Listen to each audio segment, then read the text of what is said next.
రక్షణ లేని ఆడబిడ్డలకి రక్షణ కల్పించే సమయం ఇది. ఆడబిడ్డల్ని, మహిళల్ని వారి కాళ్ళ మీద వాళ్ళు నిలబడగలిగేలా చేసే సమయం ఇది. నేను ఈరోజు ప్రభుత్వ ఉద్యోగులు కూడా మాటిస్తున్నాను. కంట్రిబ్యూటరీ పెన్షన్ స్కీమ్ నేను చెప్పాను, నేను బాధ్యత తీసుకున్నాను, నేను మర్చిపోలా. ఏరు దాటాక తెప్ప తగిలిసే రకం కాదు నేను. కాంట్రిబ్యూటరీ పెన్షన్ స్కీమ్ దానికి సరి సమానంగా అది కానీ మీకు న్యాయం వచ్చేలాగా సంవత్సరంలోపు తీసుకొస్తాను అని మాట ఇచ్చాం, తీసుకొచ్చి తీరుతాం. ఆ మాట మీకు ఇస్తున్నాం. మెగా డిఎస్సి నోటిఫికేషన్ విడుదల చేయించే బాధ్యత మనం తీసుకుందాం. యువత విలవిల్లాడిపోతా ఉన్నారు, యువత నలిగిపోతా ఉన్నారు. మీ చదువులకి తగ్గ ఉద్యోగాలు కానీ, మీ స్కిల్స్ని పెంపొందించి మీకు ఉద్యోగాలు కానీ, నేను మీకు చెప్తున్నా, నాకు చాలా పెద్ద బాధ్యత ఇచ్చారు ప్రజలు. ఈ రోజున మామూలు బాధ్యత ఇవ్వాల. గెలిచింది, పోటీ చేసింది 21, 2 పార్లమెంట్లు గెలిచింది 100%. కానీ బాధ్యత ఎంత ఉందంటే 175 సీట్లు మనమే గెలిస్తే ఎంత బాధ్యత ఉందో అంత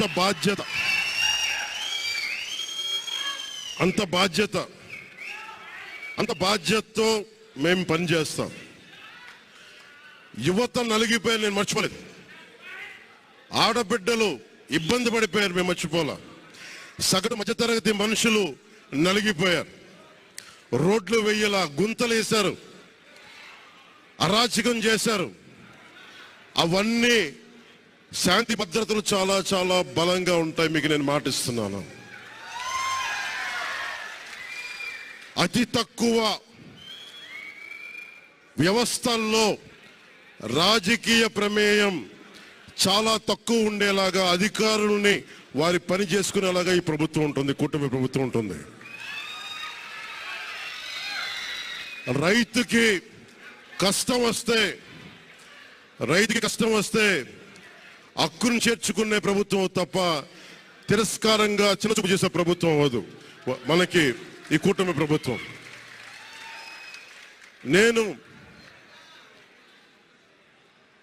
నాకు రాజకీయాలు డబ్బు అవసరం లేదు. నేను మీకు మళ్ళీ చెప్తున్నాను, మీకు నేను డబ్బుల కోసం, పేరు కోసం రాజకీయాల్లోకి రాలేదు. మీలా నలిగిపోతారు చూస్తారా ప్రతి ఒక్కళ్ళు. సగటు మనిషి మాకు ఎవడు ఉండేంటి, నా కులం లేదు, మతం లేదు, నా కష్టాన్ని ఎవరు చూడరేంటని ప్రతి ఊర్లో ఉండే ఒక సగటు మనిషి అనుకుంటాడు. ఆ మనిషి కష్టాలు నేను చూసిన వాడిని. ఆ మనిషికి భుజం కాయడానికి నేను వచ్చాను రాజకీయాల్లో.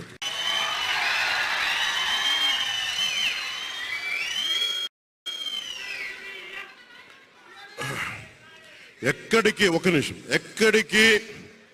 ఓడిపోయాను 2019లో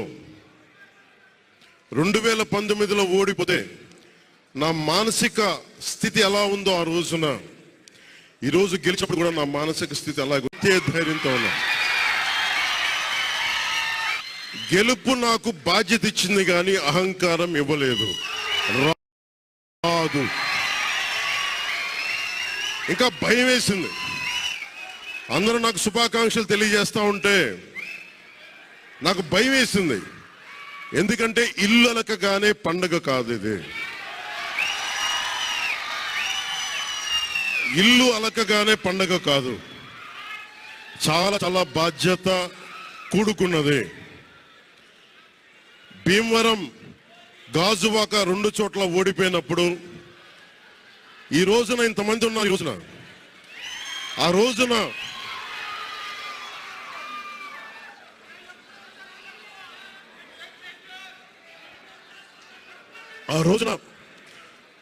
నా పక్కన నన్ను నమ్ముకున్న కొద్దిమంది తప్ప. కానీ నాకు ఒకటే అనిపించింది, నేను పరాజయం చూసి భయపడను, ఓటమి చూసి భయపడను. ఓటమి నాకు బలం ఇస్తుంది, ఓటమి నాకు ఉత్సాహం ఇస్తుంది అనుకున్నాను. దేనికంటే నేను ఒకటే నమ్మాను. చిన్నప్పుడు తిరుపతిలో యోగా నేర్చుకుంటున్నప్పుడు ఒకటే నమ్మాను, ధర్మో రక్షితి రక్షిత అని. నువ్వు ధర్మాన్ని నమ్మితే ధర్మం రక్షిస్తుంది అని.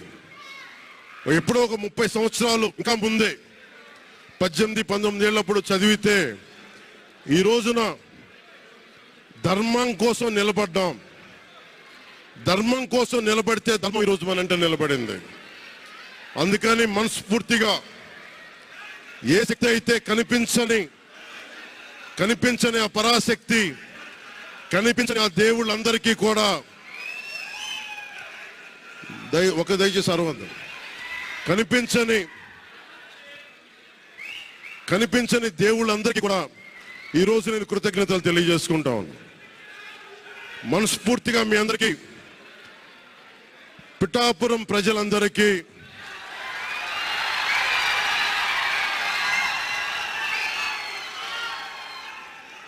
మీరు పిఠాపురం పురజనులకి, పెద్దలకి, ఆడపడుచులకి, అక్క చెల్లెలకి, యువతులకి, కథం తొక్కిన యువతకి, కథం తొక్కిన జన సైనికులకి, జనసేన నాయకులకి, తెలుగుదేశం నాయకులకి, తెలుగుదేశం శ్రేణులకి, తెలుగుదేశం నాయకులు వర్మ గారికి,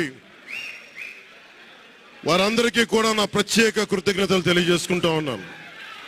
మీరు పిఠాపురంలో పవన్ కళ్యాణ్ గెలిపించలేదు, కేవలం పిఠాపురం ప్రజలు పవన్ కళ్యాణ్ ఒక్కడిని గెలిపించలేదు, 5 కోట్ల మంది ప్రజల్ని గెలిపించారు. మీరు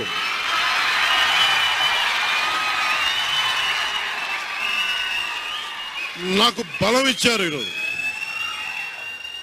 మీరు గుండెల్లో పెట్టుకొని ఓడిపోతేనే ఇంత బలంగా నిలబడినవాడిని, ఇంత బలంగా నిలబడ్డవాడిని. మా ఇంత గెలిపించి కాదు మీరు ఇచ్చింది, చిన్నపాటి జయం ఇవ్వాల, ఆకాశం అంత విజయం ఇచ్చారు మీరు మాకు, మా కూటమి ప్రభుత్వానికి. ఇది గుండెల్లో పెట్టుకుంటాం, నిలబడతాం, నిర్మాణాత్మకంగా పనిచేస్తాం. మీ కష్టాలలో మీ ఇంట్లో ఒకటిలాగా నేను ఉంటాను, మీ అందరికీ మాటిస్తున్నాను.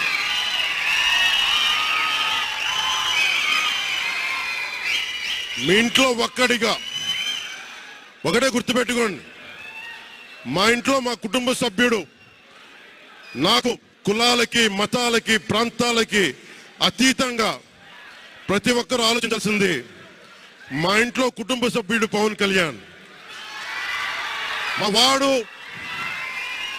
మా వాడు అసెంబ్లీలో అడుగు పెడుతున్నాడు, మా కష్టాల కోసం మాట్లాడతాడు, మా కష్టాల కోసం నిలబడతాడు అని చేసి చూపిస్తాను. ప్రభుత్వం ఎలా ఉండాలి, అధికార యంత్రాంగం ఎలా ఉండాలి, రాబోయే రోజుల్లో మీకు అందరికీ చేసి చూపిస్తాం. మళ్ళీ ఒక 10 నిమిషాల తర్వాత మళ్ళీ వచ్చి మాట్లాడతాను. చంద్రబాబు గారు వచ్చారు, వారిని కలిసి మళ్ళీ వచ్చి మేము ఇద్దరం మాట్లాడతాం.